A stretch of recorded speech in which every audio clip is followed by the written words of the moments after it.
శరణాగతి అన్న మాటకు అర్థం ఏమిటో తెలుసా? మీ బలహీనతని భగవంతుడి దగ్గర చెప్పడం. అందుకే మీరు ఎప్పుడైనా శరణాగతి చదవండి. రుక్మిణీదేవి శరణాగతి తన బలహీనత చెప్తుంది. గజేంద్ర మోక్షణం శరణాగతి తన బలహీనత చెప్తాడు.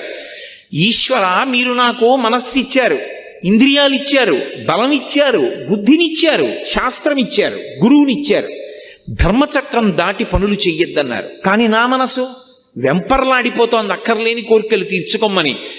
ఈశ్వర, నన్ను నేను నిగ్రహించుకోలేకపోతున్నాను, నా మనసును నేను వశం చేసుకోలేకపోతున్నాను, నేను దానికి లొంగిపోతున్నాను, తప్పులు చేస్తున్నాను, మీరే నన్ను ధర్మంలో నిలబడేటట్టు చెయ్యండి, ఇక నన్ను నేను నిగ్రహించుకోలేకపోతున్నాను అని ఉన్న మాట ఉన్నట్టు ఈశ్వరుడి దగ్గర చెప్పాలి.